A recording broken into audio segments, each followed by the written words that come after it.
Verso 9. Também não oprimirás um guer, pois vós conheceis o coração de um guer, sabendo que fostes Gerim na terra de Mitzrayim. A chave aqui está em pois vós conheceis o coração de um guer. Ou seja, vocês foram estrangeiros. Vocês sabem o que é isso. Então, quando alguém se aproximar de você para conhecer sua emuná, conhecer a cultura israelita, conhecer a nossa vida de praticar a Torá, não oprima essa pessoa. Nós vemos muita gente oprimindo aquela pessoa que chega para estudar, para debater, para arrazoar sobre a Torá. As pessoas começam a usar o conhecimento que já adquiriu, pessoas esclarecidas até, começam a usar para oprimir a outra pessoa. Isso não causa união. Isso simplesmente causa desunião. Verso 10, de Shemot 23.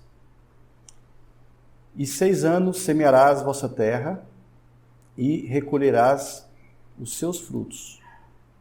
Mas no 7º ano a deixarás descansar e ainda reclinarás, para que os pobres do teu povo possam comer, e o que eles deixarem será para que os animais do campo se alimentem. Desta forma lidarás com tua vinha e com tua oliveira. 6 dias farás teu trabalho, e no 7º dia tu descansarás, para que teu boi e teu jumento possam descansar, e o filho da tua criada e o estrangeiro possa ter refrigério. Trabalharás 6 dias, e o 7º dia é um Shabat. Isso é para o teu boi, para o teu jumento, para o teu filho, para a tua filha, para a sua criada, para o estrangeiro. Verso 13. E em todas as coisas que eu te falei, darás atenção. E não farás qualquer menção dos nomes de outros Elohim, nem se ouça sê-los pronunciados em tua boca. Aqui nós temos algo muito importante. E a maioria, 99,999% das pessoas do mundo ignoram essa mitzvah. Inclusive aqueles mais ortodoxos, aqueles mais que estudam de forma mais profunda. Inclusive esses ignoram essa mitzvah. O que é não falar ou não mencionar nomes de outros Elohim? É a proibição de você não pegar o nome que foi dado a um demônio, a uma entidade que se presta culto e adoração, que seja reverenciado. Pegar aquele nome e você ficar falando, pronunciando aquele nome. Isso é uma transgressão gravíssima da Torá, mas é ignorado pela maioria das pessoas. As leis escritas na Torá, elas precisam ser ativadas. Então eu quero fazer esse comentário com você aqui, a partir de Shemot 13, que está escrito assim, que começa assim. E em todas as coisas que eu te falei, darás atenção. Aí em seguida vem, e não farás qualquer menção dos nomes de outros Elohim, nem se ouça sê-los pronunciados em tua boca. Eu quero fazer um comentário sobre essa passagem. As leis escritas na Torá, o que está escrito ali no papel, aquela lei que está morta, que é simplesmente um monte de letras escritas, elas precisam ser ativadas. É por isso que essa passagem, ela fala assim, ó, e em todas as coisas que eu te falei, darás atenção. É por isso que está escrito isso. Significa que tudo aquilo que o Eterno falou e ficou registrado em letras, e a palavra do Eterno é vida e não morte, como muitos gostam de falar, O Espírito vivifica, mas a letra mata. Mata quem não cumpre Torá. E as leis escritas na Torá, a letra, elas precisam ser ativadas. E isso acontece quando? Isso acontece quando são praticadas. Porque se ela ficar só escrita, só a letra, e você não pratica, isso gera morte. É por isso que a letra mata. Ali é só letra. É só letra. Se você não pratica, morte. Mas se você pratica, vida, porque as palavras do Eterno são vida.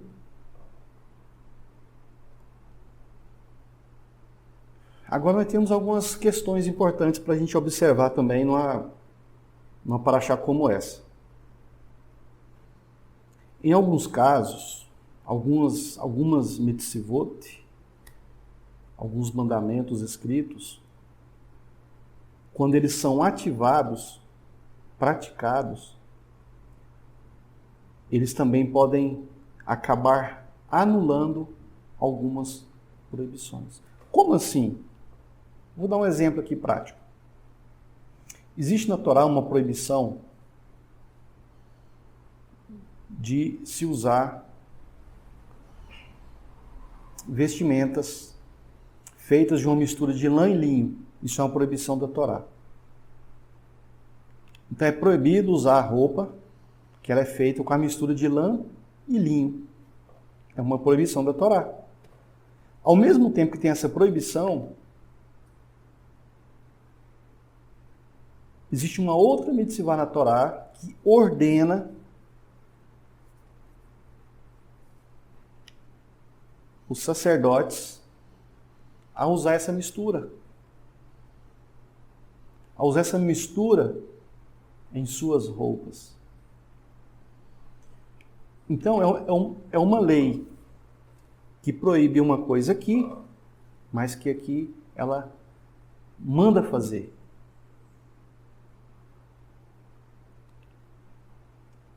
E a Torá tem muitas leis assim. Ela proíbe aqui, mas aqui ela determina. Proíbe para esse, mas esse tem que fazer. Queria chamar a sua atenção para esse detalhe, não vou falar muito disso hoje. Mas isso acontece porque nós temos que ter cuidado com o nosso nível de elevação, se ele está suficiente para cumprir uma mitzvah. Os Koanim, os levitas, eles estavam com um nível de elevação tão elevado que para eles isso não era proibido, mas era um mandamento. Agora, todas as mitzvot, elas não são ofertadas. Agora, o cumprimento delas exige que nossa alma, ela invoque o nome da mitzvah.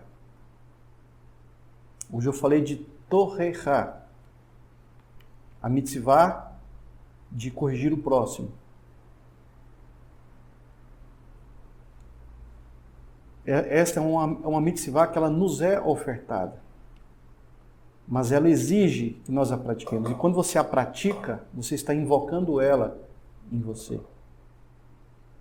Em outras palavras, para poder simplificar isso, a torne viva em seu ser. Cada mitzvah que você pratica, que você a traz em vida, que você traz ela para a sua vida, que ela passe a existir, ela se torna viva em seu ser. Baruch Hashem. Então vamos agora para 14. 3 regalim, 3 peregrinações devereis guardar como Hagim, festas para mim por ano. Então, aqui no verso 14, a Torá está falando que nós temos 3 peregrinações, 3 festas para que a gente guarde durante o ano. São festas obrigatórias da Torá. É Pesach, Shavuot e Sukkot. E a Torá, ela determina essas 3 festas obrigatórias como um memorial às experiências de relacionamento com outras pessoas ou povos entre o israelita e ele próprio, e entre o homem e Elohim. Afinal de contas, para que serve uma festa? Para que servem as festas da Torá? Elas servem para você se relacionar com o próximo, para você se relacionar consigo mesmo e você se relacionar com Elohim. E na primavera em Israel acontece a primeira festa, a festa de Pêssar, que significa passagem. É uma época quando os cereais eles começam a crescer nos campos. E algo interessante acontece nessa festa. Como é primavera, o cereal ainda não está pronto para colher. E existe uma dúvida. E com isso a Torá determina que nós nos alegremos na colheita, mas não nessa época. Aqui não tem a mitzvah de você se alegrar com a colheita. Em Pêssar não tem essa mitzvah.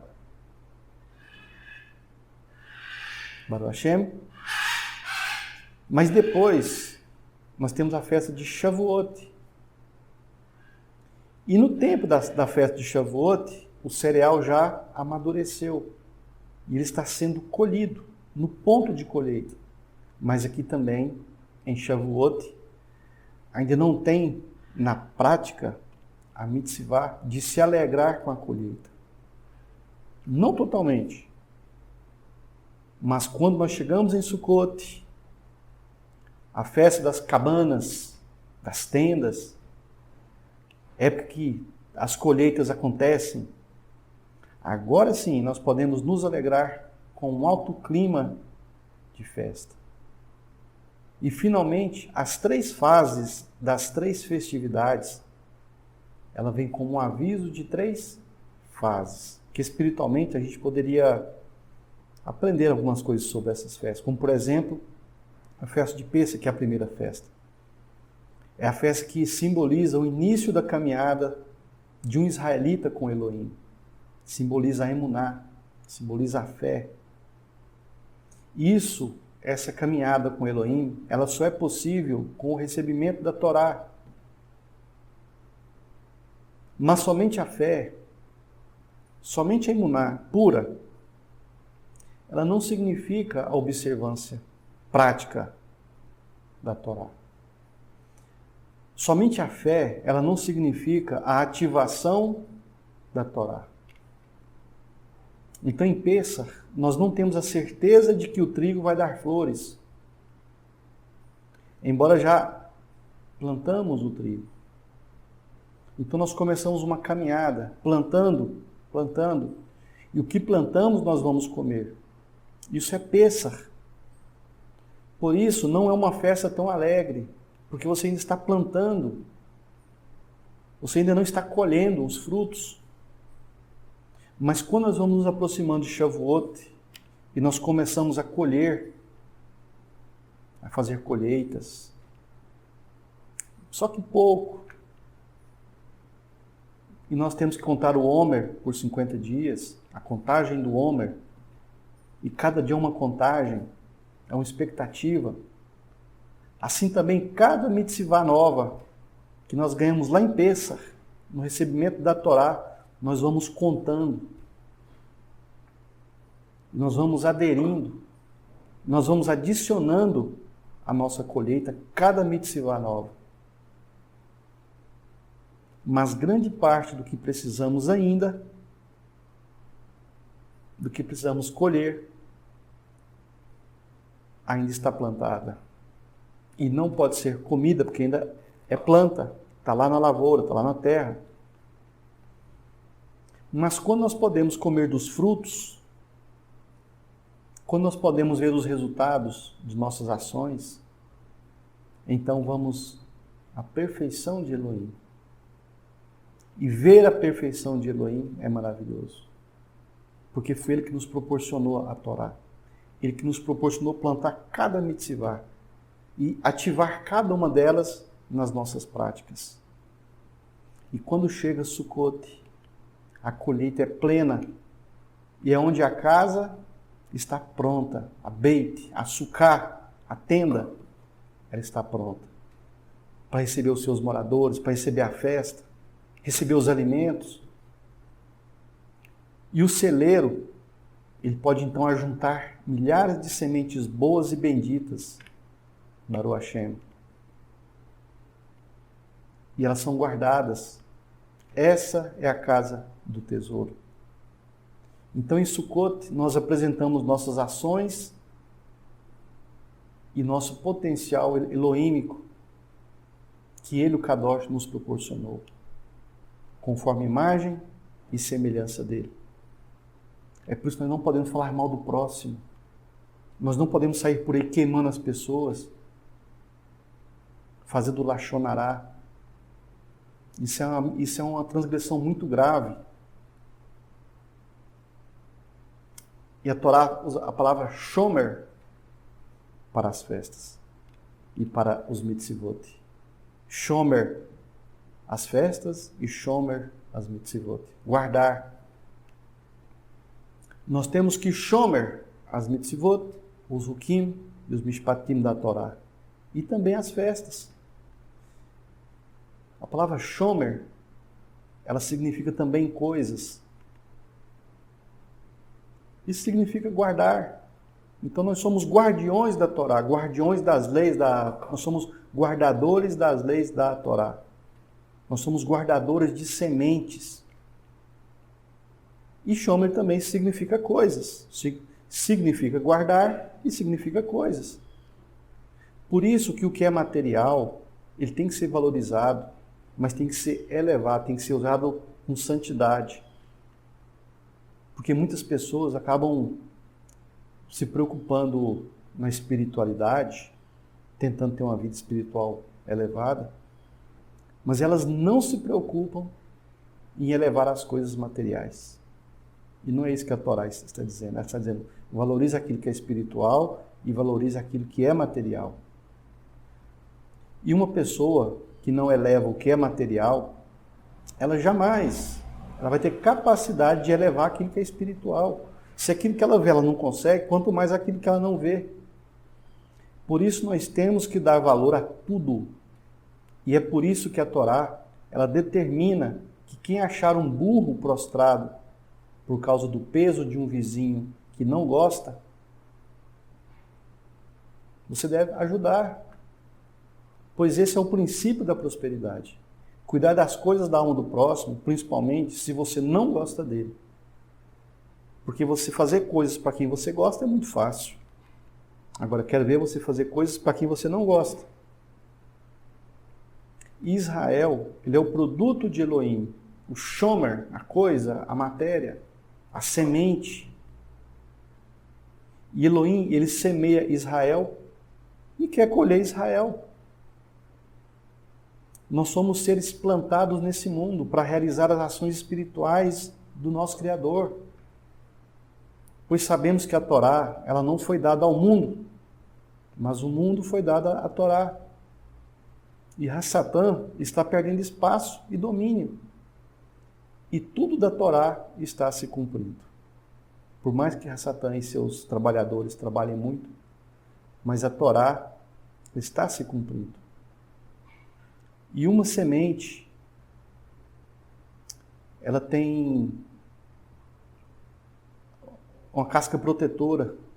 E nós somos sementes. Mas toda sementinha tem uma casquinha lá que protege ela. Mas a casca da semente, ela só serve para proteger a semente quando ela está guardada. Fora da terra, a semente, a casca dela protege a semente dela ser destruída. Ela preserva. Mas quando a semente ela é colocada na terra, a casca impede o crescimento dela, o desenvolvimento dela. Então, o que acontece com a casca? A casca tem que ser retirada, a casca tem que ser destruída, a casca tem que morrer. E quando a casca ela é transpassada, e quando esse bloqueio não existe mais, a semente deixa de ser semente e se torna um broto. Antes a casca protegia a semente, mas na terra a casca impede a semente de crescer. Assim é o Egito. Assim é o ego das pessoas. Assim é o orgulho, é a falta de humildade de uma pessoa. Tem pessoa que quer produzir, mas não perde a casca. Tem que perder essa casca. Agora, nosso corpo ele não impede diretamente o crescimento de nossa alma, mas nosso corpo, com o egocentrismo, sim. A nossa falta de perdão, sim. A nossa falta de amor, sim, impede o crescimento de uma pessoa.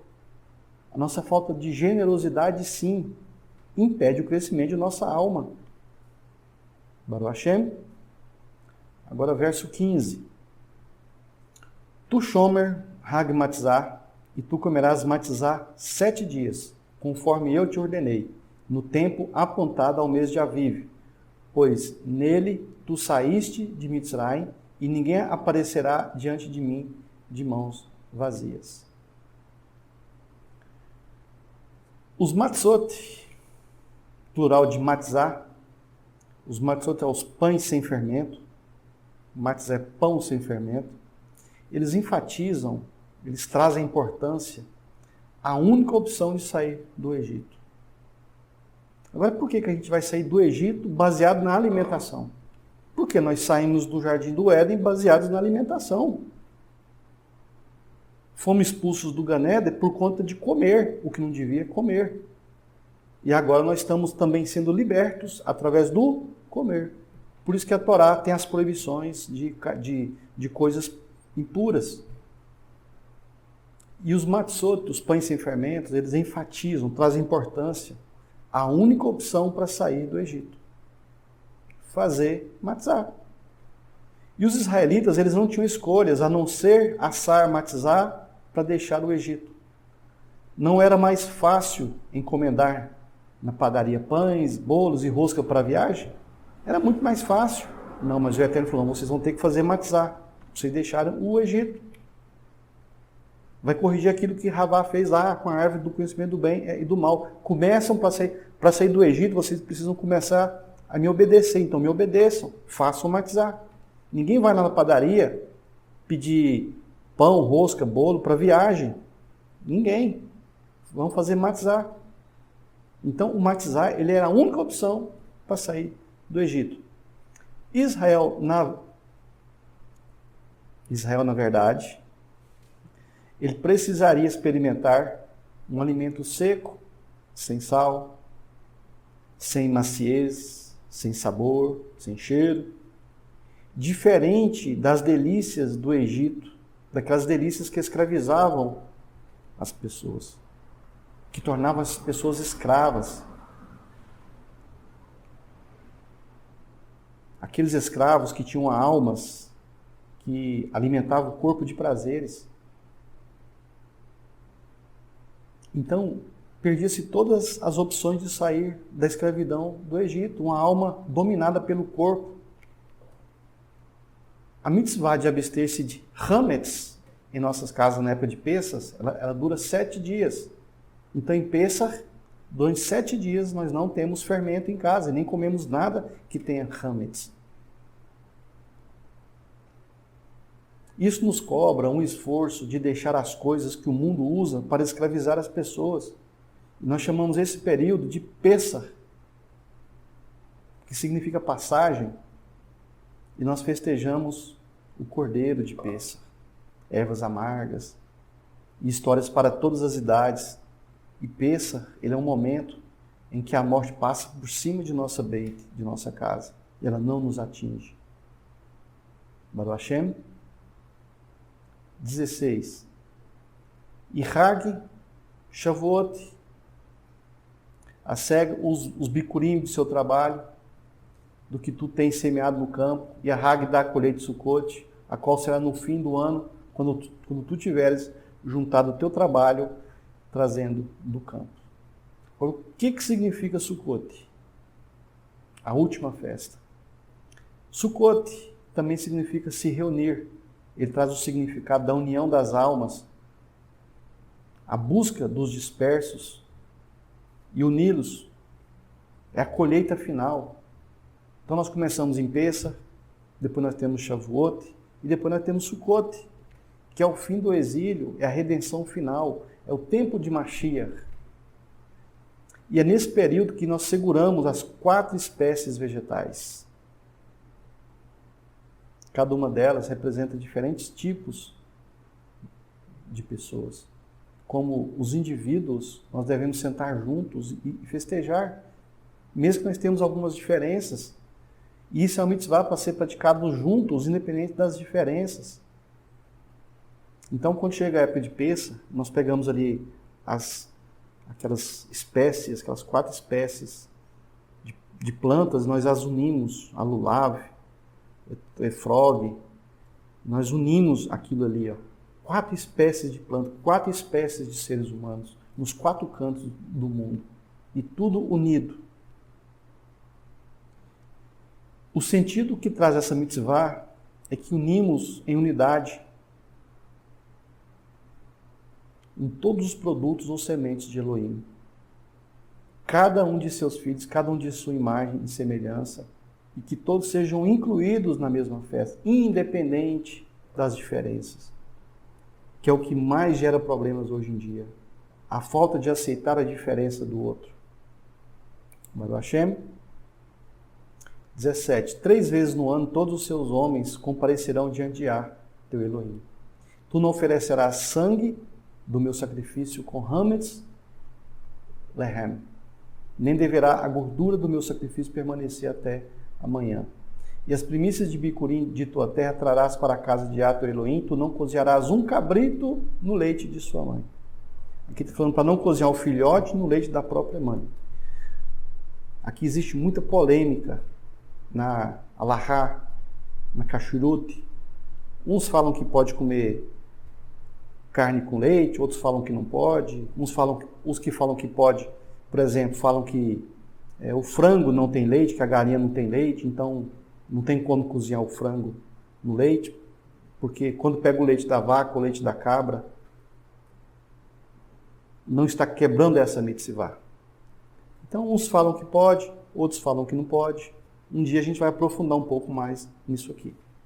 20. E eis que eu envio o Malach adiante de ti, para te guiar no caminho e para trazer-te para o lugar em que tenho preparado. Guarda-te de diante dele e obedeça a sua voz. Não o provoque, pois caso contrário, ele não perdoará tuas transgressões, porque meu nome está nele. Não o provoque. Não provoque o Malach que Elohim colocou diante dele, para nos guiar. O que seriam essas provocações? Seriam as transgressões da Torá? Verso 22. Mas se tu realmente obedecer à voz desse Malach e fizer tudo aquilo que eu falo, porque ele fala através do Malach, então eu serei um inimigo para teus inimigos e um adversário para teus adversários.